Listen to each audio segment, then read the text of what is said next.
हाँ जी बच्चों, कैसे आप सब? आई होप आप सब बहुत अच्छे होंगे। मैं बता दूं, मैं भी बहुत बढ़िया हूँ।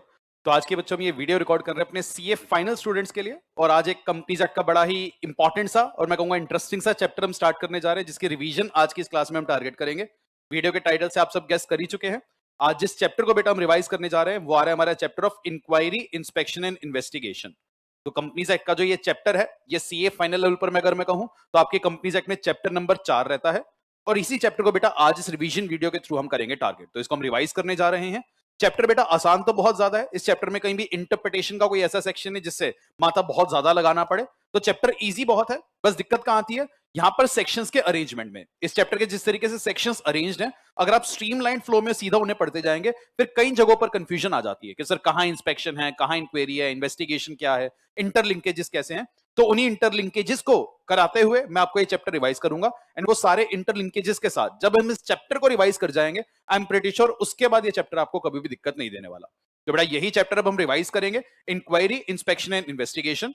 ये वाला चैप्टर बेटा आपका स्टार्ट होता है सेक्शन 206 से एंड जाता है सेक्शन 229। तो 206 से लेकर 229 ये आपका एक चैप्टर रहता है और इसी को हम रिवाइज करेंगे। रिवीजन के लिए हम अपनी कॉम्पैक्ट बुक इस्तेमाल करने वाले हैं। तो सीए फाइनल की हमारी जो कॉम्पैक्ट बुक है, we are going to use that. And बेटा इस कॉम्पैक्ट बुक में आपका ये चैप्टर 4 से 5 पेजेस के अंदर समराइज्ड है। तो फटाफट से बेटा स्टार्ट करते हैं इस चैप्टर को, इंक्वायरी, इंस्पेक्शन एंड इन्वेस्टिगेशन। तो बेटा जब मैंने आपको चैप्टर क्लासेस में पढ़ाया था, मैंने कहा था आप इस चैप्टर को 2 पार्ट्स में बाइफरकेट करके पढ़ते हो। पहले इस चैप्टर में बेटा आपके आते हैं सेक्शन 206 से लेकर 209। उसके बाद बेटा आ जाते हैं 210 से लेकर 229। तो सेक्शन 206 से 209 में बेटा किस चीज की बातें होती है, यहां आरओसी किसी कंपनी से कोई इंफॉर्मेशन वगैरह मंगवाना चाहे तो वो बात कवर्ड है। दूसरा बेटा यहां पर कवर्ड है इंक्वायरीज, नॉर्मल पूछताछ कि आज आरओसी को या सीजी के किसी इंस्पेक्टर को लग रहा है जी कंपनी में शायद घपलेबाजी हो सकती है, कंपनी शायद अपनी इन्वेस्टर्स की इन्वेस्टर्स की कंप्लेंट को रिड्रेस नहीं कर रही, तो ऐसे केस में वो इंक्वायरीज कर पाएगा। एंड साथ ही में बेटा यहां पर हम बात सीखेंगे इंस्पेक्शन की। जब भी वर्ड इंस्पेक्शन इस चैप्टर में आता है, इंस्पेक्शन का मतलब रहता है बुक्स ऑफ अकाउंट्स एंड कुछ डॉक्यूमेंट्स का इंस्पेक्शन। तो inspection word books of accounts के रेफरेंस में यहां पर इस्तेमाल किया जाता है। ये तीनों बच्चों जो अप्रोचेस है, इंफॉर्मेशन मंगवाना, इंक्वायरीज करना, इंस्पेक्शन करना, ये बहुत ज्यादा कोई रिगरस अप्रोच नहीं है। यहां पर आरओसी वगैरह बहुत ज्यादा स्केप्टिकल नहीं होते, मतलब ये नॉर्मल रूटीन में भी आपका चल सकता है। बट बेटा जब ये इंक्वायरीज, इंस्पेक्शन वगैरह करने के बाद हमें लगता है नहीं जी, इस कंपनी में तो शायद बड़े लेवल का फ्रॉड कुक हो रहा है। फॉर एग्जांपल अदानी ग्रुप पे इतने बड़े एलिगेशंस आ रहे हैं, फॉर एग्जांपल विजय माल्या का केस हुआ, फॉर एग्जांपल सीजी पावर का केस हुआ, फॉर एग्जांपल जेट एयरवेज का केस हुआ। यहां हमें लग रहा है जी थोड़ा शायद बड़े ही लेवल का फ्रॉड कुक हुआ है। तो बेटा वहां पर नॉर्मल इंक्वायरी या इंस्पेक्शन से काम नहीं चलने वाला। फिर हम किस चीज पर आ जाते हैं, इन्वेस्टिगेशन। तो इस चैप्टर का जो दूसरा एस्पेक्ट आता है बेटा इन्वेस्टिगेशन। इन्वेस्टिगेशन एक भारी भरकम वर्ड है, वो बहुत ज्यादा रिगरस स्केप्टिकल अप्रोच है। एंड वहां पर हम फॉल्ट फाइंडिंग एंड एविडेंसिंग या एविडेंसेस को ढूंढने की कोशिश करते हैं ताकि एक प्रॉपर केस बनाकर हम लोगों को प्रोसिक्यूट कर पाए। तो इन्वेस्टिगेशन का अप्रोच क्या रहता है, हमें वो एविडेंसेस कलेक्ट करने अपनी इन्वेस्टिगेशन के द्वारा ताकि वो पूरा फ्रॉड सामने आ पाए और जिन भी लोगों ने वो वाला काम किया उन्हें हम प्रोसिक्यूट करवा पाए। तो पहले बेटा हम रिवाइज करेंगे अपना सेक्शन 206 से लेकर सेक्शन 209। तो सबसे पहले बेटा यहां पर आपका आ रहा है सेक्शन 206।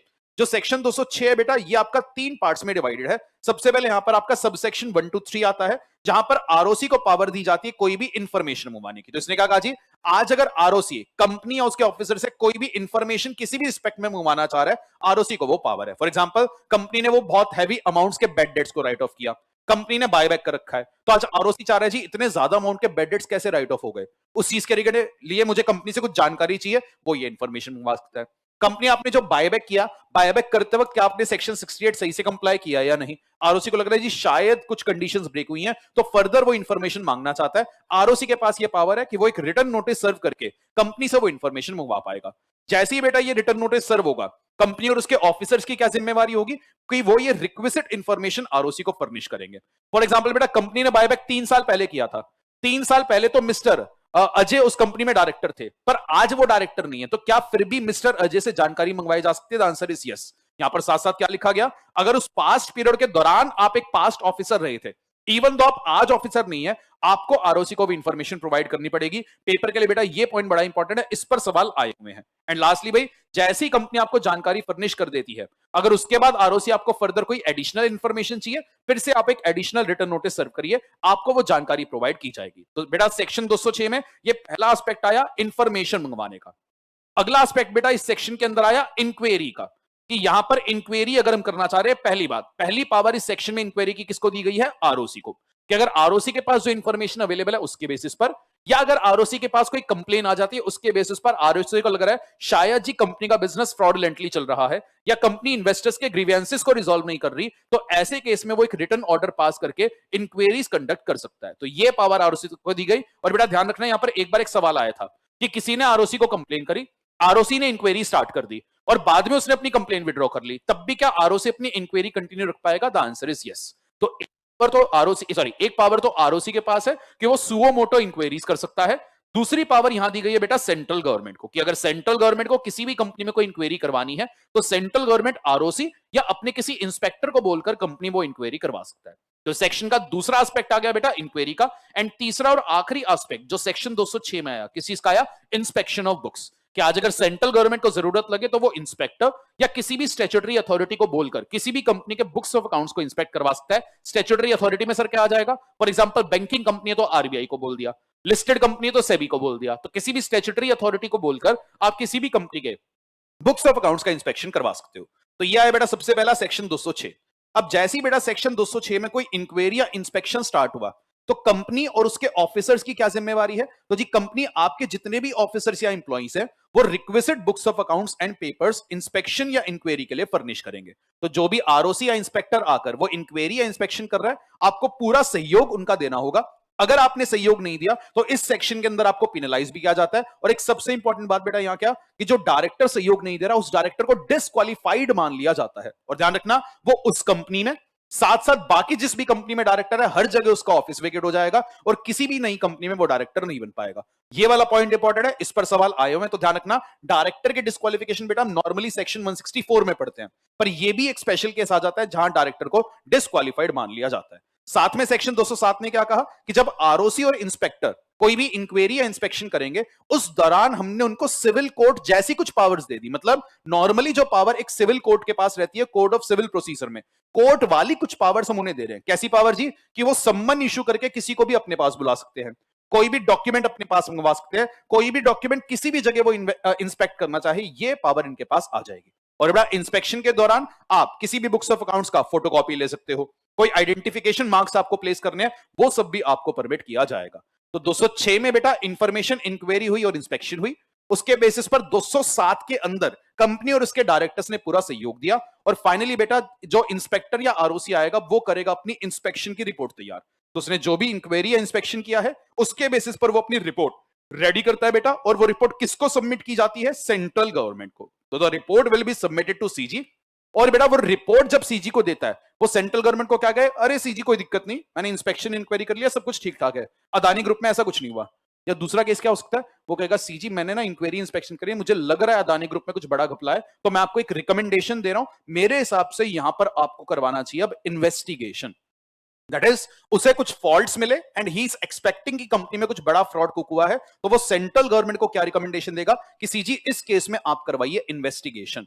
और बेटा जैसे ही सीजी को ये रिकमेंडेशन जाता है तो अभी हम आगे क्या सीखेंगे? सेक्शन 210 में सेंट्रल गवर्नमेंट को अगर ठीक लगे तो आरओसी की या इंस्पेक्टर की जो ये रिपोर्ट आती है सेक्शन 208 में, इसके बेसिस पर वो इन्वेस्टिगेशन लॉन्च कर सकता है। ये सीजी की मर्जी है, तो सीजी अगर चाहे तो फिर वो इन्वेस्टिगेशन स्टार्ट करवा सकता है। तो ध्यान रखना बच्चों, सेक्शन 208 जो आपका आया, 208 के अंदर इंस्पेक्शन की रिपोर्ट यहां पर सबमिट की गई।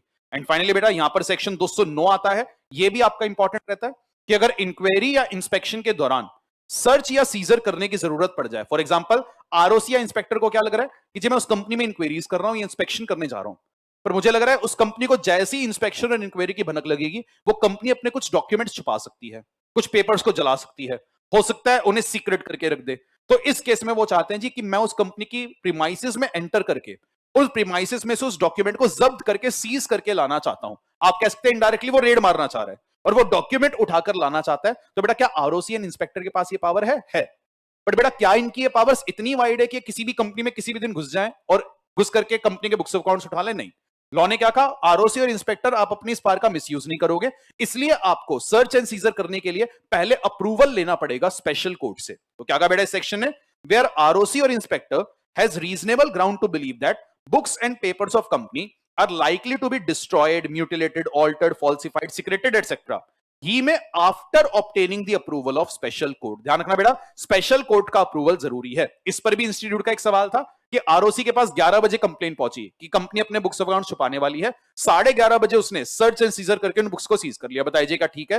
बिल्कुल भी ठीक नहीं है, क्योंकि 11 बजे अगर कंप्लेन आई है और 11:30 बजे आपने प्रीमाइसेस में एंटर किया, मतलब आप स्पेशल कोर्ट से अप्रूवल लेकर के नहीं आए होंगे। तो ध्यान रखना बेटा, स्पेशल कोर्ट का अप्रूवल बेहद ही जरूरी है। उसके बाद you can enter and search the place और आप बुक्स ऑफ अकाउंट्स को सीज कर सकते हो। सर कितने टाइम के लिए सीज करेगा? इसने कहा जी जो पीरियड ऑफ सीजर होगा वो होगा 180 डेज। विद इन 180 डेज आपको वो बुक्स ऑफ अकाउंट्स लौटाने पड़ेंगे। बुक्स लौटाने के बाद अगर आपको दोबारा जरूरत पड़े, आप फर्दर 180 डेज के लिए उन बुक्स को मंगवा सकते हो।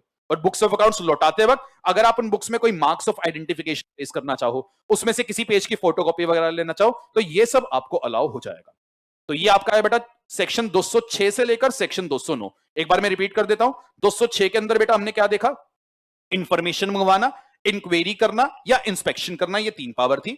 जैसी कोई इंक्वायरी इंस्पेक्शन होगी, कंपनी और उनके डायरेक्टर्स पूरा सहयोग देंगे, वरना वो डिस्क्वालीफाई भी हो जाएंगे। सेक्शन 208 में आरओसी और इंस्पेक्टर अपनी रिपोर्ट तैयार करके सीजी को देगा और उसमें रिकमेंडेशन दे सकता है कि सीजी मैं चाहता हूं इस कंपनी में इन्वेस्टिगेशन करवाया जाए। एंड फाइनली बेटा सेक्शन 209 आ गया था सर्च एंड सीजर का, कि स्पेशल कोर्ट के अप्रूवल के बाद सर्च एंड सीजर करना यहां पर पॉसिबल है।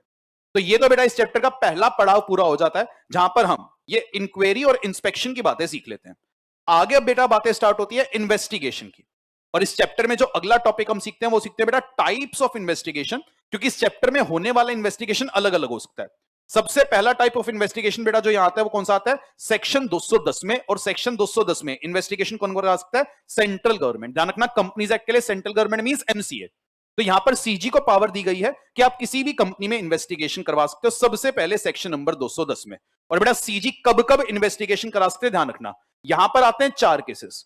3 केसेस में तो सीजी की मर्जी है, चाहे तो इन्वेस्टिगेशन करवा ले, पर एक ऐसा केस है जहां सीजी बाउंड है इन्वेस्टिगेशन करवाने को। पहले देखते हैं बेटा वो 3 केस। 3 केस कौन से हैं जहां पर सीजी चाहे तो इन्वेस्टिगेशन करा सकते हैं? पहला, अगर सीजी के पास आरओसी या इंस्पेक्टर की कोई रिपोर्ट आई थी और उसमें इन्वेस्टिगेशन का रिकमेंडेशन था, सीजी आप इन्वेस्टिगेशन करा सकते हो। या बेटा अगर कंपनी के मेंबर एसआर पास करके सीजी को कहें कि जी हमें लग रहा है हमारी कंपनी में घपले हो रहे हैं, डायरेक्टर सही से कंपनी नहीं चला रहे, तो मेंबर्स की रिक्वेस्ट पर भी सेंट्रल गवर्नमेंट इन्वेस्टिगेशन करवा सकते हैं। बस यहां पर एक चीज ध्यान रखना, अगर मेंबर रिक्वेस्ट करेंगे सीजी को, तो उन्हें रिक्वेस्ट करते वक्त एक सिक्योरिटी डिपॉजिट जमा करवाना पड़ता है अंडर सेक्शन 214। तो इसी के आगे बेटा एक सेक्शन आता है 214, वहां पर उन्हें सिक्योरिटी डिपॉजिट जमा करवाना पड़ सकता है। सर सिक्योरिटी डिपॉजिट कितने रुपए का? डिपेंड करेगा कंपनी की टर्नओवर पर।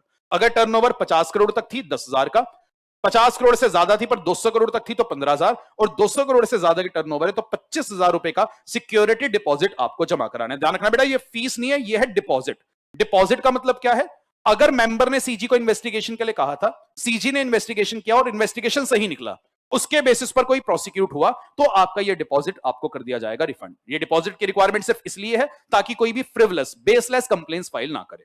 तो ध्यान रखना बच्चों, सेंट्रल गवर्नमेंट या तो आरओसी की उस रिपोर्ट के बेसिस पर या एसआर के बेसिस पर, या लास्टली पब्लिक इंटरेस्ट में चाहे तो किसी भी कंपनी में इन्वेस्टिगेशन लॉन्च कर सकता है। फॉर एग्जांपल अभी रिसेंटली बेटा अदानी ग्रुप की जैसी न्यूज आई, तो पब्लिक शेयर होल्डर्स का इतना सारा पैसा डूबा, तो उस केस में पब्लिक इंटरेस्ट को रियलाइज करते हुए अगर सीजी को लगे तो जी वो अदानी ग्रुप के अंदर इन्वेस्टिगेशन लॉन्च कर सकता है। तो ये तो है बेटा 3 केस जहां सीजी की मर्जी है, पर एक ऐसा केस है जहां सीजी आपको इन्वेस्टिगेशन करवाना ही पड़ेगा। और वो केस कौन सा है? अगर सेंट्रल गवर्नमेंट को किसी कोर्ट या ट्रिब्यूनल ने ऑर्डर दिया है कि सीजी इस पर्टिकुलर कंपनी में आप इन्वेस्टिगेशन करवाइए, फिर तो जी सीजी इन्वेस्टिगेशन करवाएगा। और इन्वेस्टिगेशन करने के लिए वो अपने इंस्पेक्टर को यहां पर करेगा अपॉइंट। ध्यान रखना बेटा, अब की बार जो ये वर्ड इंस्पेक्टर आ रहा है, ये वाला इंस्पेक्टर वो इंक्वायरी और इंस्पेक्शन वाला इंस्पेक्टर नहीं है, ये वाला इंस्पेक्टर है इन्वेस्टिगेशन वाला इंस्पेक्टर। और इसकी पावर्स बहुत ज्यादा वाइड होती है, बिकॉज ये इन्वेस्टिगेशन करने आ रहा है, तो इसी चैप्टर में से बहुत वाइड पावर्स यहां पर दी जाती है। पर यह है बेटा इस चैप्टर का पहला टाइप का investigation, investigation by central government into the affairs of the company. फिर बेटा जो दूसरा टाइप का आपका इन्वेस्टिगेशन इस चैप्टर में आ रहा है, वो भी सीजी ही करवा रहा है, पर सीजी अब की बार इन्वेस्टिगेशन अपने नॉर्मल इंस्पेक्टर से ना करवाकर सीजी उस केस को रेफर करना चाह रहे हैं एसएफआईओ को, सेक्शन 212 में। दैट इज भाई एसएफआईओ अब इन्वेस्टिगेशन करेगा। और बेटा एसएफआईओ क्या है? Serious fraud investigation office. As the name suggest, इस अथॉरिटी का इस्तेमाल सेंट्रल गवर्नमेंट कब करता है? जब किसी कंपनी में बहुत बड़े लेवल का सीरियस फ्रॉड हो गया है और अब उसे इन्वेस्टिगेट करना है। सर कोई एग्जांपल? बेटा सीजी पावर का एक केस हुआ था, उसका केस एसएफआईओ ने इन्वेस्टिगेट किया था। अगर बेटा आपने एक और केस का नाम सुना है जेट एयरवेज, वहां पर भी एसएफआईओ का ऑर्डर आया था। विजय माल्या का केस भी एसएफआईओ ने इन्वेस्टिगेट किया था। तो ये बड़े बड़े हाई प्रोफाइल केसेस को एसएफआईओ करता है इन्वेस्टिगेट, क्योंकि सीजी का कहना है जी शायद मेरा जो नॉर्मल इंस्पेक्टर है इतने बड़े बड़े केसेस को नहीं संभाल पाएगा, तो मैं एक स्पेशलाइज्ड एजेंसी बना रही हूं एसएफआईओ, वो इस केस में इन्वेस्टिगेशन करेगी। सर एसएफआईओ बनेगी कैसे, कहां बनती है, कौन इसका गठन करेगा, वो भी जी कंपनीज एक्ट ने बताया कि जी एसएफआईओ का गठन section 211 of the companies act में होता है, और सेक्शन 211 में एसएफआईओ का गठन किया जाता है। एसएफआईओ का गठन करेगा कौन, सीजी आप ही करना। पार्लियामेंट ने कहा सीजी हम आप ही को कह रहे हैं, आप ही एसएफआईओ को एस्टेब्लिश करिएगा। एसएफआईओ में टॉप पर तो बैठे होंगे बेटा डायरेक्टर, जिसको सीजी अपॉइंट पक्का पक्का करेगा। उसके अलावा सीजी आप देख लेना, एसएफआईओ में एडिशनल डायरेक्टर चाहिए, असिस्टेंट डायरेक्टर चाहिए, कौन सी फील्ड्स के एक्सपर्ट आपको हायर करने हैं, कॉर्पोरेट लॉ, फोरेंसिक ऑडिट, वो सीजी आप अकॉर्डिंगली एसएफआईओ में हायर करवाइएगा। तो जी 211 में एसएफआईओ का गठन होता है बेटा, और उसके बाद सेंट्रल गवर्नमेंट 212 के अंदर एसएफआईओ को कोई भी केस रेफर कर सकती है। और बेटा अगर 212 में एसएफआईओ को केस रेफर हुआ है तो एसएफआईओ से बचना आसान नहीं है। ये सीरियस फ्रॉड इन्वेस्टिगेशन ऑफिस है, ये बहुत डेप्थ तक जा सकता है और बहुत वाइड पावर एसएफआईओ को लॉ में दी गई है। तो पहली बात तो बेटा पेपर में एक सवाल आता है, सेंट्रल गवर्नमेंट कब कब कोई केस एसएफआईओ को असाइन कर सकती है। तो बेटा सीजी आप कब कब असाइन कर सकते हो, आरओसी की जो रिपोर्ट 208 में आई थी उसके बेसिस पर आप एसएफआईओ को असाइन कर सकते हो, या मेंबर ने जो एसआर पास किया था उसके बेसिस पर आप एसएफआईओ को केस असाइन कर सकते हो, या बेटा पब्लिक इंटरेस्ट में सीजी खुद से काम कर सकती है। एंड लास्ट केस में क्या आया, अगर सेंट्रल गवर्नमेंट का कोई दूसरा डिपार्टमेंट, इनकम टैक्स, जीएसटी, कोई और डिपार्टमेंट रिक्वेस्ट करे, या कोई स्टेट गवर्नमेंट का डिपार्टमेंट रिक्वेस्ट करे, ऐसे केस में भी सेंट्रल गवर्नमेंट उस केस को एसएफआईओ को रेफर कर देगी। और बेटा एक बार अगर केस एसएफआईओ के पास आ गया तो कोई दूसरी इन्वेस्टिगेटिंग एजेंसी अब इस केस को नहीं चलाएगी, ये केस आगे से एसएफआईओ की कंट्रोल में रहता है। तो जी इस तरीके से एसएफआईओ के पास केस आएगा। अब जी for example Vijay Mallya CG power का केस एसएफआईओ को सीजी ने सौंप दिया, तो भाई एसएफआईओ का कौन सा अफसर या कौन सा ऑफिसर इस केस को संभालेगा। तो लॉ ने क्या कहा जी, जो डायरेक्टर ऑफ द एसएफआईओ है वो अपने जिस भी जूनियर को इस केस पर लगाना चाहते हैं, इस केस पर उन्हें इन्वेस्टिगेटिंग ऑफिसर की तरह अपॉइंट किया जाएगा। तो डायरेक्टर अपने किसी जूनियर को यहां पर सेलेक्ट करेंगे और उन्हें इस केस का इन्वेस्टिगेटिंग ऑफिसर बना देंगे। और बेटा फाइनली जब इन्वेस्टिगेशन पूरा हो जाएगा तो एसएफआईओ अपनी रिपोर्ट, फाइनल रिपोर्ट किसको सबमिट करेगा, सेंट्रल गवर्नमेंट। सर अगर एसएफआईओ का इन्वेस्टिगेशन 8-10 महीने तक चलता रहा तो क्या फाइनल रिपोर्ट आने का ही वेट करते रहेंगे या बीच में भी सीजी रिपोर्ट मंगवा सकता है। तो जी सेक्शन ने क्या कहा कि सीजी को अगर जरूरत पड़े बेटा तो वो इंटरिम रिपोर्ट भी मंगवा पाएगा। तो रिपोर्टिंग बाय एसएफआईओ कैसे होगी बेटा, सेंट्रल गवर्नमेंट में direct SFIO to submit interim report. पूरी इन्वेस्टिगेशन हो जाने पर बेटा फाइनल रिपोर्ट तो पक्का पक्का आएगी, और अगर ये फाइनल रिपोर्ट आने के बाद सीजी को लगा जी यहां तो गड़बड़ियां हुई हैं, तो ऐसे केस में बेटा सीजी फिर क्या लॉन्च करवा देगा, प्रोसिक्यूशन। पहली बात, रिपोर्ट की कॉपी उस पर्सन के को भी ऑब्टेन करने की पावर है जिस पर्सन के अगेंस्ट वो रिपोर्ट बनाएगी। फॉर एग्जांपल अगर अदानी ग्रुप में गौतम अदानी पर एसएफआईओ कोई रिपोर्ट बना दे तो उनको इस रिपोर्ट की कॉपी ऑब्टेन करना परमिटेड है। और बेटा ये रिपोर्ट पढ़ने के बाद सीजी क्या पावर रखता है, सीजी एसएफआईओ से कहेगा जी इस केस में मैं चाहता हूं प्रोसिक्यूशन लॉन्च करो, इस इंसान ने फ्रॉड किया, आपके रिपोर्ट में बकायदा लिखा हुआ है, इनके अगेंस्ट प्रोसिक्यूशन लॉन्च किया जाए। और बेटा अगर सीजी को जरूरत लगे तो वो एनसीएलटी को अप्रोच करके उस पर्सनल के पर्सनल एसेट को जब्त और डिस्गॉर्ज भी करवा सकता है। ये पावर सीजी को दी गई है। एंड साथ में बेटा क्या कह रहा है, जब भी एसएफआईओ इन्वेस्टिगेशन करेगा तो बाकी की इन्वेस्टिगेटिंग एजेंसीज उनकी मदद करेगी, अपने documents and books and papers SFIO को दिखाएगी। और अगर बाकी एजेंसीज को जरूरत पड़े, फॉर एग्जांपल सीबीआई को जरूरत पड़े, ईडी को जरूरत करे, तो एसएफआईओ भी उनके साथ करता है कोऑपरेट। और बेटा एसएफआईओ एक बहुत ही पावरफुल अथॉरिटी है। पावरफुल क्यों, क्योंकि पहले लॉ में एसएफआईओ के पास एक पावर नहीं थी, पर अब लॉ ने एक और पावर एसएफआईओ को क्या दे दी, arrest of a guilty person. तो सीरियस फ्रॉड इन्वेस्टिगेशन ऑफिस जो है बच्चों, वो लोगों को अरेस्ट करने की भी पावर अब रखता है। जनरली बेटा अरेस्ट करने की पावर पुलिस ऑफिसर्स के पास होती है, पर एसएफआईओ के ऑफिसर को भी आज अरेस्ट करने की पावर मिल गई है। और बेटा क्या आज तक एसएफआईओ ने किसी को अरेस्ट किया? यस, आईएलएनएफएस का एक स्कैम हुआ था, वहां पर भी मिस्टर हरि शंकरन थे, उनको अरेस्ट किया था एसएफआईओ ने इसी पावर का इस्तेमाल करते हुए। तो दानकना अरेस्ट करने की पावर भी एसएफआईओ आपके पास है। सर क्या एसएफआईओ का कोई भी इंप्लॉय जाकर अरेस्ट कर सकता है? नहीं। लॉ ने क्या कहा जी, अरेस्ट करने की पावर या तो डायरेक्टर एसएफआईओ के पास होगी, या एडिशनल या ज्वाइंट डायरेक्टर के पास होगी, या असिस्टेंट डायरेक्टर। इनसे जूनियर के लेवल के लोग अरेस्ट नहीं कर पाएंगे। अरेस्ट करने की पावर क्या वो सीधे जाकर एक्सरसाइज करते हैं? लॉ ने कहा नहीं। आज किसी भी पर्सन को अरेस्ट करना है तो सेंट्रल गवर्नमेंट का ऑर्डर आपको लेना पड़ेगा, मतलब सीजी आपको ऑर्डर देगी और उस ऑर्डर के बाद ही आप किसी पर्सन को अरेस्ट कर पाओगे। और जैसी कोई भी ऑफिसर, फॉर एग्जांपल बेटा असिस्टेंट डायरेक्टर ने आज मिस्टर हरि शंकरन को अरेस्ट कर दिया, तो जैसे ही आप ये अरेस्ट करोगे, आप अपने ऑफिस में एसएफआईओ में इस बात को इंटीमेट करना कि देखो भाई एसएफआईओ, मैंने सीजी का ऑर्डर लिया था और मैंने इनको अरेस्ट कर लिया है, इस चीज का इंटीमेशन जाएगा। सर अरेस्ट करके क्या एसएफआईओ उन पर्संस को अपनी कस्टडी में रखता है? लॉने का नहीं, आपको उन्हें अगले 24 घंटे के अंदर कोर्ट में पेश करना पड़ेगा। तो जो भी आपके जुरिस्डिक्शनल मजिस्ट्रेट है, चाहे वो कोई स्पेशल कोर्ट हो, चाहे जुडिशियल मजिस्ट्रेट हो या मेट्रोपॉलिटन मजिस्ट्रेट, जिन भी जज के पास या जिन भी मजिस्ट्रेट के पास उस एरिया की जुरिस्डिक्शन आती है, उनके पास 24 घंटे के भीतर आप इन पर्सन को पेश करेंगे। और जी अगर आपने जिस जगह से उन्हें अरेस्ट किया है वहां से कोर्ट ले जाने में 2 घंटे का समय लग जाता है, तो ध्यान रखना वो ट्रेवल टाइम इस 24 घंटे के अंदर काउंट नहीं होता। अब जैसे ही बेटा इनको कोर्ट में पेश किया जा रहा है, अब क्या इनकी कोर्ट में पहले पेशी होगी, केस लड़ा जाएगा, या इनको पहले बेल भी मिल सकती है? तो जी लॉ ने यहां पर एक बात क्या क्लैरिफाई करी, अगर एसएफआईओ ने किसी को अरेस्ट किया है तो फ्रॉड के ग्राउंड पर किया होगा। फ्रॉड अगर आप करते हो तो 447 में आप लायबल होते हो, और बेटा 447 का जो ऑफेंस है इस सेक्शन ने कह दिया वो होगा कॉग्निजेबल। कॉग्निजेबल मतलब अरेस्ट करते वक्त अरेस्ट वारंट की भी जरूरत नहीं है। और आगे इसने क्या कह दिया जी, जिस भी पर्सन को एसएफआईओ अरेस्ट करेगी उसे सिंपली बेल नहीं मिल सकती। अगर उन्हें बेल चाहिए तो उन्हें बेल सिर्फ कब मिल पाएगी, उनकी कोर्ट में एक बार सुनवाई होना जरूरी है। दैट इज कोर्ट में उनकी सुनवाई होगी, सरकार का जो पब्लिक प्रोसिक्यूटर है, गवर्नमेंट प्रोसिक्यूटर है, वो उनकी बेल एप्लीकेशन को अपोज करेगा। और उनकी बेल एप्लीकेशन अपोज होने के बाद भी अगर जज साहब को लगा नहीं चाहिए, मुझे ये जो हरिशंकरन है ये ठीक लग रहे हैं, शायद उन्होंने फ्रॉड नहीं किया, तो चलो इनको बेल दे देते हैं। बेल दे देते तो मुझे नहीं लगता कि ये ऐसा कोई फ्रॉड कर भी सकते हैं। तो अगर कोर्ट को लग रहा है कि उस सुनवाई के अंदर उन पर्सन को बेल मिल सकती है, वो हार्मलेस है फॉर द सोसाइटी, तभी उस केस में आपको बेल मिल पाएगी। पर बिना कोर्ट में सुनवाई हुए आपको बेल नहीं मिल पाएगी। क्या कहा जी, offense under section 447 shall be cognizable and no accused shall be released on bail unless the public prosecutor has been given an opportunity to oppose the bail application, and where the public prosecutor opposes the application, court is satisfied that there are reasonable ground that he is not guilty and he is not likely to commit the offense। पर बेटा अगर आपने एक movie देखी होगी pink, Amitabh Bachchan की एक movie आई थी, उसमें एक पॉइंट बड़ा बहुत बढ़िया कनेक्ट हुआ था।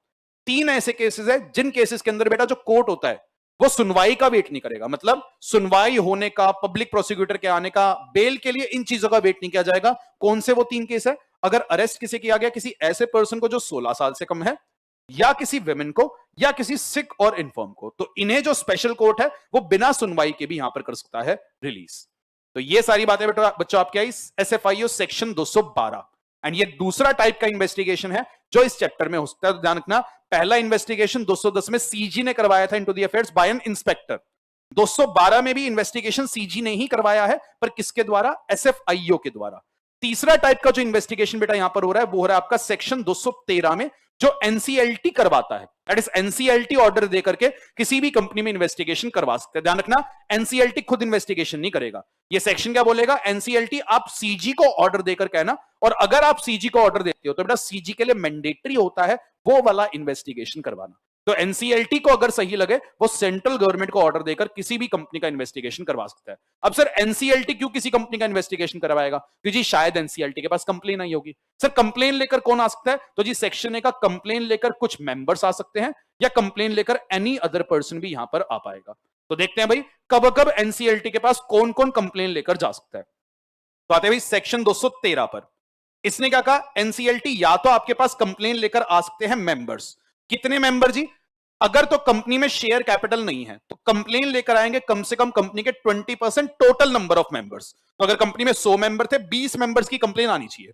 पर अगर कंपनी में शेयर कैपिटल है बेटा, तो ऐसे केस में कंप्लेन लेकर के आएंगे या तो कम से कम 100 मेंबर्स ऑफ द कंपनी, या उतने मेंबर जिनके पास कंपनी की 10% टोटल वोटिंग पावर है। तो इतने लोगों को कंप्लेन लेकर एनसीएलटी के पास जाना पड़ेगा। और जी आप अगर देखोगे सर यहां पर कंप्लेन लेकर मेंबर जा रहा है, सर आप कहोगे मेंबर तो सीजी के पास भी जा सकता था। बेटा सीजी के पास डायरेक्टली जाने के लिए ना आपके पास एसआर जितनी वोटिंग परसेंटेज होनी चाहिए थी, दैट इज आपका मेजॉरिटी शेयर होल्डर होना जरूरी था। पर यह सेक्शन कहीं ना कहीं माइनॉरिटी शेयर होल्डर्स को प्रोटेक्ट कर रहा है कि माइनॉरिटी के पास भी एक अधिकार है कि वो एनसीएलटी को प्रोसीड करके इन्वेस्टिगेशन करवा सकते हैं। यहां पर बेटा एक बात हमने और क्या कनेक्ट करी थी, जो हमारे शेयर होल्डर्स होते हैं वो एनसीएलटी के पास या तो इन्वेस्टिगेशन करवाने के लिए जा सकते हैं, वरना अगर शेयर होल्डर चाहें तो वो एनसीएलटी के पास कंप्लेन फाइल कर सकते हैं 241 में ऑपरेशन एंड मिसमैनेजमेंट की। और 241 में ऑपरेशन एंड मिसमैनेजमेंट की कंप्लेन फाइल करने के लिए कितने मेंबर्स लगेंगे वो बात लिखी हुई है 244 में। तो वो बात बेटा हम ऑपरेशन मिसमैनेजमेंट में कनेक्ट करते हैं। ध्यान रखना, यहां पर ऑपरेशन मिसमैनेजमेंट की कंप्लेन नहीं है, यहां पर कंप्लेन हुई है इन्वेस्टिगेशन करवाने की। या बेटा एनसीएलटी के पास कंप्लेन लेकर कौन आ सकता है, कोई भी अदर पर्सन, पर उनके पास ये ग्राउंड होना चाहिए। क्या ग्राउंड, या तो जी कंपनी का जो बिजनेस है वो बिजनेस किया जा है फ्रॉडलेंटली, या कंपनी में जो कंट्रोल या मैनेजमेंट या जो कंपनी के डायरेक्टर्स हैं वो फ्रॉड में इन्वॉल्व है, या members have not been given all the reasonable information, की कंपनी अपने मेंबर को सारी जानकारी नहीं दे रही। मेंबर को कुछ बताती है कि जी हम पैसा बोरो करेंगे, पैसा किसी और से बोरो कर लेते हैं। मेंबर को कहा था जी यहां इन्वेस्ट करेंगे, डायरेक्टर के बेटे की कंपनी में इन्वेस्ट कर दिया, पैसा बाहर रूट कर दिया। तो मेंबर को सारी इंफॉर्मेशन टाइमली अगर नहीं दी गई तो कोई और पर्सन भी एनसीएलटी के पास जाकर कंप्लेन फाइल कर सकता है, और इनकी कंप्लेन पर अगर एनसीएलटी को लगा हां जी शायद इस कंपनी का इन्वेस्टिगेशन होना चाहिए, तो फिर वो सेंट्रल गवर्नमेंट को बोलकर बेटा यहां पर इन्वेस्टिगेशन कराएगा। यहां पर बस एक बात का ध्यान रखना, बहुत माइन्यूट पॉइंट है, पेपर में एक बार पूछा गया था, क्या एनसीएलटी बेटा इस केस में जब इन्वेस्टिगेशन ऑर्डर करता है तो इन्वेस्टिगेशन ऑर्डर करने से पहले वो कंपनी को एक reasonable opportunity of being heard देगा। फॉर एग्जांपल बेटा आज अगर आप और मैं अदानी ग्रुप के अगेंस्ट जाकर के कंप्लेन फाइल करते हैं और एनसीएलटी को लग रहा है यस इन्वेस्टिगेशन होना चाहिए, तो एनसीएलटी सीधे सीजी को इन्वेस्टिगेशन का ऑर्डर नहीं देगा, पहले वो अदानी लिमिटेड को अपनी सफाई देने का मौका देता है। तो ध्यान रखना एनसीएलटी यहां पर एक reasonable opportunity of being heard जरूर देगा। उसके बाद वो सीजी को बोलेगा, फिर सीजी इन्वेस्टिगेशन करवाएगा, और इन्वेस्टिगेशन के बाद अगर आप दोषी पाए गए ऑब्वियसली आप लायबल हो जाएंगे 447। और यहां पर भी सेम बात बोली गई 213 में जब आप एनसीएलटी को अप्रोच कर रहे हो इन्वेस्टिगेशन करवाने के लिए तो आप बेसलेस कंप्लेन ना फाइल करो। इसलिए बेटा जो अगला सेक्शन है 214 वहां पर 213 भी अप्लाई कर जाता है कि 213 में एनसीएलटी को अप्रोच करने के लिए भी आपको यह सिक्योरिटी डिपॉजिट रखवाना पड़ता है। तो यह है बेटा इस चैप्टर का तीसरा टाइप का इन्वेस्टिगेशन जो एनसीएलटी करवाता है। फिर आया बेटा इस चैप्टर का चौथा इन्वेस्टिगेशन। अब की बार जो इन्वेस्टिगेशन हो रहा है वो कंपनी के बिजनेस का और अफेयर्स का नहीं हो रहा, अब की बार इन्वेस्टिगेशन होगा सेक्शन 216 में कंपनी की ओनरशिप का। किसी कंपनी के रियल ओनर्स कौन है, ऐसा तो नहीं है कोई नेताजी अपने सर्वेंट के थ्रू कंपनी को होल्ड कर रहे हैं। तो जी कंपनी का एक्चुअल मालिक कौन है, दूर बैठे बैठे कौन कंपनी को कंट्रोल कर रहा है, कंपनी के एक्चुअल बेनिफिशियल ओनर्स कौन है। सेक्शन 90 में बेटा आप एक टॉपिक पढ़ते हैं सिग्निफिकेंट बेनिफिशियल ओनर, कंपनी का सिग्निफिकेंट बेनिफिशियल ओनर कौन है। कायदे से उस इंसान को खुद बताना चाहिए था कि मैं आपका एसबीओ या बेनिफिशियल ओनर हूं, पर वो नहीं बता रहा, तो बेटा इस सेक्शन में इन्वेस्टिगेशन से पता लगा लेंगे। तो क्या कह रहे हैं सेक्शन 216 आ जाते हैं जी। 216 कह रहे हैं भाई सीजी में appoint inspector to investigate into membership for determining the true persons जिनका कंपनी में फाइनेंशियल इंटरेस्ट है, या जो कंपनी को दूर बैठे कंट्रोल कर रहे हैं, कंपनी की पॉलिसी मेकिंग को कंट्रोल कर रहे हैं, या जो कंपनी में बेनिफिशियल इंटरेस्ट रख रहे हैं, या कंपनी के आप कह सकते हैं एक तरीके से एसबीओ हैं। तो जी इस केस में सीजी क्या कर सकता है, इंस्पेक्टर को अपॉइंट कर सकता है। तो सीजी अपनी मर्जी से बेटा इंस्पेक्टर अपॉइंट कर पाएगा, पर अगर एनसीएलटी ने सीजी को बोला तो ऐसे केस में तो सीजी आपके लिए मैंडेटरी है। तो अपनी मर्जी से सीजी आप कभी भी इंस्पेक्टर अपॉइंट कर सकते हो, पर अगर ट्रिब्यूनल का ऑर्डर आया तो फिर आप इंस्पेक्टर अपॉइंट करोगे। और अब की बार जो इंस्पेक्टर आएगा बेटा वो अफेयर्स का इन्वेस्टिगेशन नहीं करेगा, ओनरशिप का इन्वेस्टिगेशन करेगा, और उस इंस्पेक्टर को उसका स्कोप ऑफ भली बात ही समझाया जाएगा। तो यह है बेटा इस चैप्टर का चौथे टाइप का इन्वेस्टिगेशन। फिर आता है बेटा इस चैप्टर में फिफ्थ टाइप ऑफ इन्वेस्टिगेशन जो कवर होता है सेक्शन 219 में। सेक्शन 219 बेटा किस चीज की बात करता है, इन्वेस्टिगेशन ऑफ रिलेटेड पार्टीज या रिलेटेड कंपनीज। फॉर एग्जांपल आज एक इंस्पेक्टर अपॉइंट किया गया, वो अदानी एंटरप्राइजेस लिमिटेड का इन्वेस्टिगेशन कर रहा था, पर इन्वेस्टिगेशन करते करते उसे लगा यार शायद इस ग्रुप की जो सब्सिडरी कंपनी है उसमें भी फ्रॉड्स हैं, शायद होल्डिंग कंपनी में भी फ्रॉड है, शायद को सब्सिडरी में भी फ्रॉड है। अगर उसे ऐसा लगने लगे बेटा तो उसको शायद दूसरी कंपनीज में भी इन्वेस्टिगेशन करने की जरूरत पड़ सकती है। तो यह सेक्शन इंस्पेक्टर को यह पावर देता है, पर लॉ ने क्या कहा, अदानी एंटरप्राइजेस का इन्वेस्टिगेशन इंस्पेक्टर कब कर पाएगा, जो सीजी ने बोला था। तो आज अगर किसी दूसरी कंपनी का, ये रिलेटेड कंपनी का आपको इन्वेस्टिगेशन करना है तो उसके लिए भी पहले आपको सीजी से इजाजत लेनी पड़ेगी। क्या कह रहे बेटा ये section, with the prior approval of CG inspector may also investigate affairs of a body corporate which is holding subsidiary या co subsidiary of the company, या बेटा कोई ऐसी बॉडी कॉर्पोरेट जिसको कोई ऐसा एमडी या मैनेजर चला रहा था जो मेरा एमडी या मैनेजर था। मतलब आज अगर अदानी एंटरप्राइजेस लिमिटेड के एमडी या मैनेजर किसी दूसरी बॉडी कॉर्पोरेट में भी एमडी मैनेजर थे तो उसका इन्वेस्टिगेशन भी हो सकता है। या बेटा आज किसी ऐसी बॉडी कॉर्पोरेट का भी इन्वेस्टिगेशन हो सकता है जिसके बोर्ड ऑफ डायरेक्टर्स को हमने, दैट इज मेरी कंपनी ने चुना था, या जिसके बोर्ड ऑफ डायरेक्टर मेरी कंपनी के डायरेक्टर्स के हिसाब से काम करते हैं। मतलब दिखने को तो डायरेक्टर्स अलग है पर सारा काम हमारी कंपनी के डायरेक्टर्स के हिसाब से कर रहे हैं, हमारे डायरेक्टर्स उन्हें कठपुतली की तरह नचा रहे हैं and they are bound to follow our orders. तो जी उस बॉडी कॉर्पोरेट का भी इन्वेस्टिगेशन हो पाएगा। और ध्यान रखना बेटा इस सेक्शन में बॉडी कॉर्पोरेट के साथ साथ कुछ नेचुरल पर्संस भी कवर्ड है कि अगर इन्वेस्टिगेटर चाहे तो वो कंपनी के एमडी, मैनेजर या एम्प्लॉय का भी इन्वेस्टिगेशन यहां पर कर सकता है। तो ये आता है बेटा इस चैप्टर का पांचवा टाइप का इन्वेस्टिगेशन। और sixth and the last type of investigation जो इस चैप्टर में कवर्ड है वो आता है बेटा आपका section 228 investigation of foreign companies. और इसने क्या कहा जी, इस चैप्टर की बातें जो इन्वेस्टिगेशन की है वो फॉरेन कंपनी के ऊपर भी म्यूटेटिस म्यूटेंडिस मोटा मोटी अप्लाई कर जाएगी। मतलब चैप्टर में जहां जहां इन्वेस्टिगेशन के लिए कोई भी बात कंपनी के लिए लिखी हुई है वो बात ऑटोमेटिकली फॉरेन कंपनी पर भी एप्लीकेबल है। तो यह है बेटा इस चैप्टर के वो सारे सेक्शन जो टाइप्स ऑफ इन्वेस्टिगेशन को कवर करते हैं। तो सेक्शन 210 में सीजी ने इन्वेस्टिगेशन करवाया अफेयर्स का, 212 में सीजी ने एसएफआईओ से इन्वेस्टिगेशन करवाया, उसके बाद 216 में ओनरशिप का इन्वेस्टिगेशन हुआ, 213 में एनसीएलटी ने इन्वेस्टिगेशन करवाया था, 219 में बेटा इन्वेस्टिगेशन हुआ था रिलेटेड कंपनीज का, एंड 228 में इन्वेस्टिगेशन हुआ फॉरेन कंपनीज का। तो बेटा चैप्टर को ना टुकड़ों में तोड़ते हुए पढ़ते चलना बहुत आसान हो जाएगा। तो पहले तो बेटा इस चैप्टर में हमने सेक्शन 206 से 209 पढ़ा, जिसने हमें बातें बताई इंफॉर्मेशन की, इंक्वायरीज की, इंस्पेक्शन की। फिर हमने पढ़ा बेटा टाइप्स ऑफ इन्वेस्टिगेशन, दूसरा पढ़ा था टाइप्स ऑफ इन्वेस्टिगेशन, जिसमें सेक्शन 210 देखा, 212 के साथ सेक्शन 211 कवर किया एसएफआईओ वाला, सेक्शन 213 एनसीएलटी वाला देखा, और इसमें हमने 214 भी पढ़ लिया कि जी आपको एक्सपेंसेस ऑन इन्वेस्टिगेशन देने पड़ सकते हैं, investigation into the ownership, into the related companies and investigation of the foreign companies. तो ये बेटा इस चैप्टर का दूसरा पड़ाव था। इस चैप्टर के बेटा अगर तीसरे पड़ाव पर आ जाओगे तो अब हम बातें करेंगे powers and duties during investigation, कि इन्वेस्टिगेशन करते वक्त बेटा क्या पावर्स एंड ड्यूटीज इंस्पेक्टर की रहती हैं। तो तीसरा पड़ाव इस चीज से डील कर रहा है। इसमें बेटा आप कौन कौन से सेक्शन कवर करोगे, तो बेटा इंस्पेक्टर की इन्वेस्टिगेशन के दौरान क्या पावर्स हैं। सबसे पहले उसके लिए आता है आपका सेक्शन 217। वो क्या कहता है, इंस्पेक्टर आप कंपनी में आकर के कोई भी बुक्स ऑफ अकाउंट्स का इंस्पेक्शन कर पाओगे, आप कंपनी से कोई भी डेटा मंगवा सकते हो, कंपनी वो डेटा आपको देने के लिए बाउंड है, आपको कोर्ट जैसी पावर दे देंगे।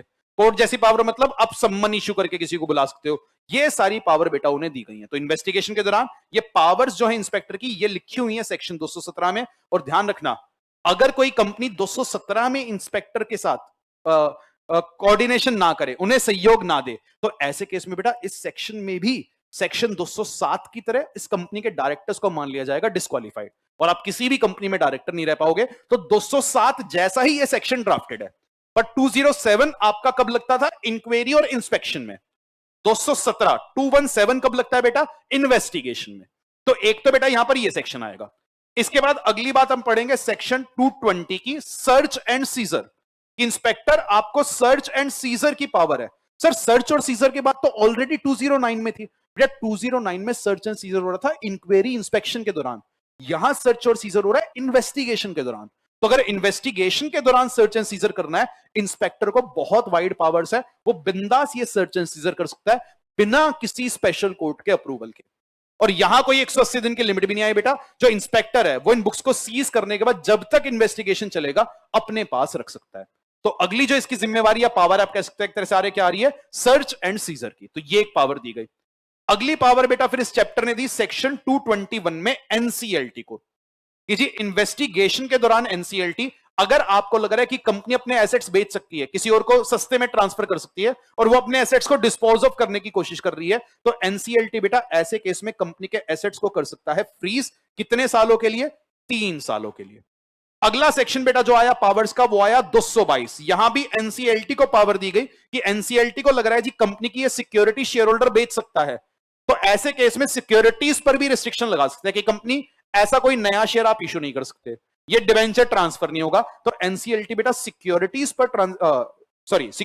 पर रिस्ट्रिक्शन लगा पाएगा, again for a period of 3 years. तो सेक्शन 217 में बेटा इंस्पेक्टर की जनरल पावर्स आई, 220 में सर्च एंड सीजर, 221 में एनसीएलटी की पावर थी, 222 में अगेन एनसीएलटी की पावर थी। और इसके बाद आपको जो सेक्शंस पढ़ने हैं वो आए बेटा 223 और 224। 223 ने क्या कहा भाई, अब इंस्पेक्टर अपना पूरा इन्वेस्टिगेशन करके अपनी एक रिपोर्ट तैयार करके बेटा किसको देगा, सीजी को, और उस रिपोर्ट के बेसिस पर बेटा सीजी क्या एक्शन ले सकती है वो लिखा है 224 में, कि सीजी आप इस रिपोर्ट के बेसिस पर किसी को प्रोसिक्यूट करा सकते हो, आपको जरूरी लगे तो आप कंपनी का वाइंडिंग अप करा सकते हो, आपको जरूरी लगे तो आप ऑपरेशन मिसमैनेजमेंट का केस फाइल कर सकते हो, आपको जरूरी लगे तो कंपनी के बिहाफ पर आप किसी थर्ड पर्सन पर केस फाइल करके कंपनी का जो भी लॉस या डैमेज हुआ है वो पैसा भी आप रिकवर करवा सकते हो। तो ये सारी पावर बेटा सीजी की है।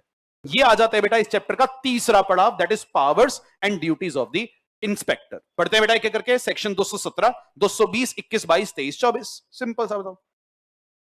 तो बेटा सबसे पहले तो आया सेक्शन 217। 217 में पहली पावर तो क्या है कि इंस्पेक्टर आप ऑर्डर पास करके कोई भी बुक्स ऑफ अकाउंट्स यहां पर मंगवा पाओगे।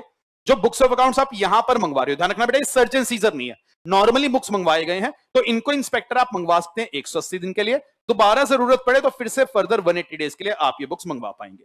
अगली बात, आप लोगों को ओथ पर एग्जामिन कर सकते हो, मतलब जैसे कोर्ट के पास पावर होती है कि वो गीता पर हाथ रखकर कसम दिलवाकर लोगों से कोई बात कहलवाते हैं, तो ये इंस्पेक्टर भी ओथ पर किसी को अगर एग्जामिन करना चाहे अलाउड है। बस ध्यान रखना, अगर आप ओथ पर कंपनी के ऑफिसर, एम्प्लॉय या एजेंट को इंस्पेक्ट करोगे चलेगा, पर अगर इनके अलावा किसी थर्ड पर्सन का आप ओथ पर एग्जामिन करना चाहोगे तो आपको सेंट्रल गवर्नमेंट से अप्रूवल लेना पड़ता है। और एक और बारीक सा पॉइंट बेटा, यहां बाई चांस जो इंस्पेक्टर था वो एसएफआईओ वाला इंस्पेक्टर था, तो उसे सीजी का अप्रूवल लेने की जरूरत नहीं है, वो अपने डायरेक्टर एसएफआईओ के अप्रूवल से भी ये वाला काम कर पाएगा। और आगे इसने कहा जी कि अगर आप एसएफआईओ वाले इंस्पेक्टर हो तो आप डायरेक्टर एसएफआईओ के अप्रूवल के साथ ये काम कर पाओगे। तीसरा जी, कोर्ट वाली पावर्स दी गई, सम्मन इशू करके किसी को बुला सकते हो, बुक्स इंस्पेक्ट कर सकते हो किसी भी जगह, कोई भी डॉक्यूमेंट आप मंगवा पाओगे, तो सिविल कोर्ट जैसी पावर इंस्पेक्टर आपको दी जा रही है। एंड फाइनली बेटा, नोट्स ऑफ एग्जामिनेशन, ये इंपॉर्टेंट है। ये पॉइंट क्या कह रहा है, फॉर एग्जांपल अदानी ग्रुप में इंस्पेक्टर आया, गौतम अदानी का इंस्पेक्शन कर रहा है, तो इंस्पेक्शन करते करते वो जो भी बात उनसे पूछेगा उनके नोट्स बनाता हुआ चलेगा, और एंड में बेटा जब ये नोट्स बन जाएंगे वो सारे नोट्स को गौतम अदानी जी को रीड आउट करेगा और कहेगा जी आप इस पर साइन कर दो कि आपने सारी बातें बताई हैं। जैसे ही बेटा ये नोट्स ऑफ एग्जामिनेशन रेडी होंगे, अब ये बन जाता है एक पुख्ता सबूत, और इसे एविडेंस के तौर पर बाद में लीगल प्रोसीडिंग्स और कोर्ट में पेश किया जा सकता है। इसी को हम कहते हैं बेटा नोट्स ऑफ एग्जामिनेशन, कि आप notes of examination write down करिए, उसको रीड ओवर करिए पार्टी को, उनके साइन करवाइए, और बाद में बन जाता है आपका एडमिसिबल एविडेंस। तो यही बेटा 217 की पावर। इसके बाद अगली पावर कौन से सेक्शन में थी, 220 सर्च एंड सीजर, कि आप 220 में सर्च एंड सीजर भी यहां पर कर सकते हो। ध्यान रखना बेटा, इंस्पेक्टर जो इन्वेस्टिगेशन के दौरान आता है, इसे सर्च एंड सीजर करने के लिए कोर्ट का अप्रूवल नहीं चाहिए, और जब तक इन्वेस्टिगेशन चलेगा ये सर्च एंड सीजर करके अपने पास उन बुक्स को रख पाएगा। अगला सेक्शन बच्चों आया सेक्शन 221, फ्रीजिंग ऑफ एसेट। यहां पर पावर किसके पास है, एनसीएलटी, कि अगर एनसीएलटी को सीजी की किसी कंप्लेन पर, या इंक्वायरी इन्वेस्टिगेशन के दौरान, या किसी मेंबर की कंप्लेन पर, कितने मेंबर्स की कंप्लेन पर, जितने मेंबर 244 में प्रिस्क्राइब्ड है ऑपरेशन रिस्क मैनेजमेंट में उनकी कंप्लेन पर, या किसी ऐसे क्रेडिटर की कंप्लेन पर जिसका कम से कम 1 लाख रुपए कंपनी के पास बकाया है, या किसी भी अदर पर्सन की कंप्लेन पर, अगर एनसीएलटी को क्या लग रहा है कि जी शायद कंपनी अपने एसेट डिस्पोज ऑफ कर सकती है, किसी को फ्री में बेच देगी, इंडिया के बाहर पैसा बेच सकती है, तो एनसीएलटी ऐसे केस में कंपनी के एसेट्स पर लगा सकता है फ्रीज, और जी फ्रीज वो हो जाएंगे 3 सालों के लिए, तो for a period of 3 years उन एसेट्स को फ्रीज किया जा सकता है। और सिमिलर पावर एनसीएलटी के पास है सेक्शन 222 में, और 222 में बेटा एनसीएलटी के पास क्या पावर है कि वो सिक्योरिटीज के ऊपर भी रिस्ट्रिक्शन लगा सकता है for a period of 3 year, कि कंपनी आप ये वाला शेयर, ये वाला डिबेंचर 3 साल तक इशू नहीं करोगे, ट्रांसफर नहीं करोगे, ऐसी रेस्ट्रिक्शन भी एनसीएलटी लगा पाएगा। अगली जिम्मेवारी बेटा यहां पर क्या है इंस्पेक्टर की, कि वो इन्वेस्टिगेशन हो जाने के बाद अपनी एक फाइनल रिपोर्ट तो पक्का पक्का सीजी को तैयार करके देगा। इन्वेस्टिगेशन के दौरान अगर बीच में जरूरत लगे तो इंस्पेक्टर आप अपनी मर्जी से सीजी को इंटरिम रिपोर्ट दे सकते हो, पर अगर सीजी ने इंटरिम रिपोर्ट मांगी तो आप पक्का पक्का ये रिपोर्ट उन्हें फर्निश करोगे। और अगेन जिस भी पर्सन के अगेंस्ट ये रिपोर्ट बनाई जा रही है वो पर्सन इस रिपोर्ट की कॉपी ऑब्टेन कर सकता है। और जैसे ही बेटा सेंट्रल गवर्नमेंट को इन्वेस्टिगेशन की रिपोर्ट सौंप दी गई, उसके बेसिस पर सेंट्रल गवर्नमेंट क्या एक्शन लेगी, 224 ने बताया कि सेंट्रल गवर्नमेंट बेटा ऐसे केस में प्रोसिक्यूशन लॉन्च कर सकती है, कंपनी का वाइंडिंग अप करवा सकती है, ऑपरेशन मिसमैनेजमेंट का केस फाइल कर सकती है, या सेंट्रल गवर्नमेंट बेटा कंपनी के बिहाफ पर कंपनी के जो भी एसेट्स को डैमेज पहुंचा था वो एसेट्स या उनके पैसे को रिकवर करने के लिए प्रोसीडिंग्स को लॉन्च कर पाएगी। सेंट्रल गवर्नमेंट कंपनी के बिहाफ पर थर्ड पर्सन को स्यू कर रही है, उनकी प्रॉपर्टीज बेचकर कंपनी का सारा पैसा वापसी ला रही है ताकि कंपनी के शेयर होल्डर्स का इंटरेस्ट प्रोटेक्ट हो पाए। तो ये सारी पावर्स बेटा आ गई आपकी सेंट्रल गवर्नमेंट। तो बेटा इस पूरे चैप्टर को अगर मैं कहूं हम 4 पड़ावों में डिवाइड करके पढ़ते हैं। स्टेज 1 बेटा जो हमने डिवाइड करी थी वो हमने देखा सेक्शन 206 से 209, जहां पर इंफॉर्मेशन मंगवाई गई, इंक्वायरी और इंस्पेक्शन हुआ। अगला पड़ाव बेटा हमने देखा टाइप्स ऑफ इन्वेस्टिगेशन। एक तो इन्वेस्टिगेशन जो सीजी ने करवाई, एक इन्वेस्टिगेशन जो एसएफआईओ ने करी, साथ में हमने 211 पढ़ा, एक जो एनसीएलटी ने करी, साथ में 214 पढ़ा, एक जो ओनरशिप में हुई, एक जो रिलेटेड पर्संस की हुई, और एक जो फॉरेन कंपनीज की इन्वेस्टिगेशन हुई। ये आया बेटा इस चैप्टर का सेकंड स्टेज। थर्ड स्टेज में बेटा हमने पढ़ी powers and duties. Powers and duties क्या क्या आ गई, 217 में इंस्पेक्टर के पास पावर है, 220 में सर्च एंड सीजर की पावर है, 221 और 22 में एनसीएलटी को पावर दी गई है एसेट्स और सिक्योरिटीज पर, 223 में बेटा हम रिपोर्ट तैयार करके देते हैं, और 224 में उस रिपोर्ट के बेसिस पर सेंट्रल गवर्नमेंट लेती है एक्शन। अब आ जाते हैं बेटा इस चैप्टर का आखिरी पड़ाव, जहां पर आपके बस कुछ मिसलेनियस सेक्शंस बच जाते हैं।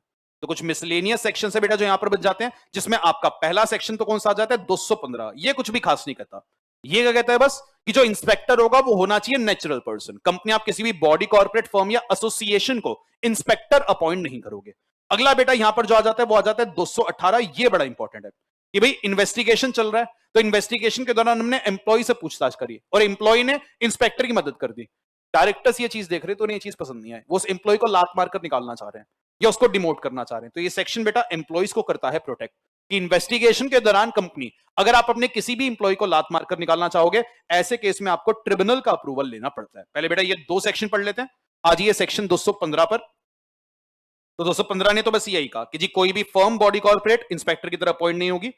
अगला बेटा आया सेक्शन 218 प्रोटेक्शन ऑफ एम्प्लॉइज। इसने क्या कहा, if during the course of investigation, या अगर कंपनी के अगेंस्ट ऑपरेशन मिसमैनेजमेंट की प्रोसीडिंग्स चल रही हैं, उस दौरान कंपनी अपने किसी भी एम्प्लॉय को लात मारकर निकालना चाह रही है, पनिश करना चाह रही है, उनके टर्म्स ऑफ एम्प्लॉयमेंट चेंज कर रही है टू द एम्प्लॉइज डिसएडवांटेज, तो ये करने के लिए कंपनी आपको ट्रिब्यूनल का अप्रूवल लेना है। जैसे ही आप एनसीएलटी के पास अप्रूवल लेने जाओगे, 30 दिन के अंदर ट्रिब्यूनल अप्रूवल देगा। तो जी अगर तो 30 दिन में ट्रिब्यूनल का कोई रिप्लाई नहीं आया, तो बेटा कंपनी क्या करेगी, ऐसे केस में कंपनी आप उस एम्प्लॉय को निकाल सकते हो। मतलब अगर ट्रिब्यूनल ने 30 डेज के अंदर कोई भी अपना डिसीजन नहीं दिया, तो वो डीम्ड अप्रूवल मान लिया जाएगा। पर बेटा अगर 30 दिन के अंदर ट्रिब्यूनल का रिप्लाई आया, तो या तो ट्रिब्यूनल क्या होगा, सॉरी कंपनी आप इस एम्प्लॉय को नहीं निकाल पाओगे, तो कंपनी को बुरा लगा, या ट्रिब्यूनल का ठीक है आप अपने एम्प्लॉय को निकाल दो, तो एम्प्लॉय को बुरा लगा। तो अगर कंपनी को बुरा लगा है तो कंपनी बेटा, या अगर उस एम्प्लॉय को बुरा लगा है तो वो अगले 30 दिन में अपील फाइल कर सकता है एनसीएलएटी के पास। और ध्यान रखना बेटा, एनसीएलएटी का ये वाला डिसीजन होता है फाइनल एंड बाइंडिंग। इसको फर्दर आप सुप्रीम कोर्ट में अपील नहीं कर सकते, बिकॉज ये कोई क्वेश्चन ऑफ लॉ नहीं है, तो इसलिए this decision will be final and binding. तो ये बेटा आपके दो मिसलेनियस सेक्शन है, 215 और सेक्शन 218। इसके बाद बेटा बस जो आपके मिसलेनियस सेक्शन बच जाते हैं, कौन से बच जाते हैं, 225, 226, 227, 229, बस ये 4 मिसलेनियस सेक्शन हो रहे हैं। 225 तो बेटा आता है एक्सपेंसेस ऑन इन्वेस्टिगेशन। तो इस चैप्टर में बेटा जो भी इन्वेस्टिगेशन करवाया गया, उसका पहले इनिशियल खर्चा तो सरकार बियर करेगी, पर बाद में सरकार ये खर्चा कर सकती है रिकवर। किससे रिकवर, अगर बेटा किसी पर्सन को प्रोसिक्यूट किया गया था, तो उनसे वो खर्चा रिकवर हो सकता है उस एक्सटेंट तक जो भी कोर्ट बताए। या बेटा अगर सरकार ने किसी कंपनी के बिहाफ पर केस फाइल करके, फॉर एग्जांपल सत्यम के बिहाफ पर केस फाइल करके सत्यम को डैमेजेस दिलवाया और पैसा रिकवर करवाया, तो जी जब कंपनी के बिहाफ पर केस फाइल हुआ एंड लेट्स सपोज कंपनी को सरकार ने 50 करोड़ के डैमेजेस दिलवा दिए, तो सरकार कह सकती है कंपनी आपको जो डैमेजेस मिले इनमें से आप मेरा इन्वेस्टिगेशन का खर्चा मुझे दे दीजिए, क्योंकि मैंने आपको डैमेजेस यहां पर दिलवाए हैं। और अगर कोई प्रोसिक्यूशन नहीं होता, तो जिस भी एमडी मैनेजर कंपनी को उस रिपोर्ट से डील विद किया जाए, या जिसने भी इन्वेस्टिगेशन की एप्लीकेशन फाइल करी थी बेटा, उनसे सेंट्रल गवर्नमेंट इन्वेस्टिगेशन का खर्चा रिकवर कर सकती है।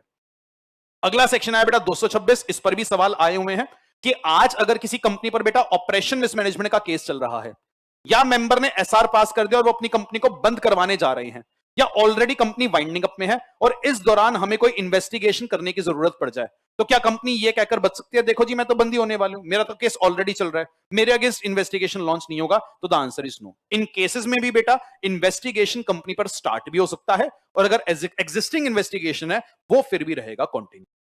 अगला है बेटा सेक्शन 227, जिसने प्रोटेक्शन दिया है लीगल एडवाइजर्स एंड बैंकर्स को। और इसने क्या कहा जी, इन्वेस्टिगेशन के दौरान अगर आप लेट सपोज गौतम अदानी के लॉयर को पकड़ लेते हो और कहते जी बताओ लॉयर, आपने गौतम अदानी को क्या क्या सलाह दी और गौतम अदानी ने कैसे कैसे फ्रॉड किया, उन्होंने आपको तो सब बता ही रखा होगा। तो ध्यान रखना बेटा, लॉयर्स को बताई गई बात जो होती है ना, वो होती है privileged communication. That is her lawyer का अपने क्लाइंट के साथ अटॉर्नी क्लाइंट प्रिविलेज होता है, और उसको आप ऐसे ही कहीं भी कोर्ट में पेश नहीं कर सकते, उनको मजबूर नहीं कर सकते वो बात बताने के लिए। तो इसलिए लीगल एडवाइजर बस अपने क्लाइंट का नाम और एड्रेस तो बता देगा, पर इसके अलावा कोई डेटा देने के लिए वो बाउंड नहीं है। लाइकवाइज बेटा बैंकर्स जो है, अगर कोई इंस्पेक्टर बैंकर से कोई डेटा मांगता है, तो वो अपने जो भी कंपनी, बॉडी, कॉर्पोरेट या उसके एम्प्लॉय के अगेंस्ट जो भी इन्वेस्टिगेशन चल रहा है उनका डेटा तो दे देगा, पर इसके अलावा किसी और पर्सन का डेटा बैंक देने के लिए बाउंड नहीं है। एंड फाइनली बेटा छोटा सा सेक्शन है 229 कि इन्वेस्टिगेशन के दौरान अगर आपने किसी डॉक्यूमेंट के साथ छेड़छाड़ करने की कोशिश करी, किसी एविडेंस को मिटाने की कोशिश करी, तो ऐसे केस में आप लायबल हो जाते हैं सेक्शन 447 में। तो इस तरीके से बेटा दिस इज ऑल अबाउट आपका inquiry, inspection and investigation. Chapter बेटा आसान बहुत है, क्योंकि किसी भी सेक्शन की इंटरप्रिटेशन ऐसी कोई ज्यादा हाइपर टेक्निकल नहीं है, पर क्योंकि यहां पर सेक्शंस का फ्लो थोड़ा बिखरा हुआ है, तो एक बार अगर आप वो फ्लो पकड़ जाते हो तो कोई भी दिक्कत नहीं आएगी। तो इसी तरीके से आप भी इस चैप्टर को 4 स्टेजेस में डिवाइड करके पढ़ना। रेगुलर क्लासेस में मैं आपको इसी तरीके से इन स्टेजेस में डिवाइड करके चैप्टर पढ़ाता हूं। फॉर योर रेफरेंस बेटा, हमने जस्ट अभी सीए फाइनल का जो बैच रिकॉर्ड किया उसमें भी मैंने आपको ऐसे ही पढ़ाया था, तो मैं बस आपको वो स्टेजेस की नोटिंग एक बार दिखा रहा हूं, तो आपको अगर जरूरत लगे तो आप भी ये स्टेज फटाफट नोट कर सकते हो। तो मैं बस आपकी स्क्रीन पर वो एक बार शो कर देता हूं, आप चाहो तो बेटा फटाफट उसको नोट कर लेना, ताकि आपको बस ये सीक्वेंस याद रह जाए। आप बस ये सीक्वेंस पकड़कर चलना बेटा, इन सेक्शंस की अगर आप ये सीक्वेंस याद कर जाओगे फिर आपको कोई भी दिक्कत नहीं आनी। तो पहले सीक्वेंस आई बेटा 206 से 209, फुल स्क्रीन कर देना भैया। बेटा मैं फटाफट दिखाऊंगा, आप स्क्रीन पॉज करके नोटिंग करना चाहो तो कर लेना। तो ये बेटा सेक्शन 206 का एक सॉर्ट ऑफ छोटी सी समरी या सीक्वेंस आ गई।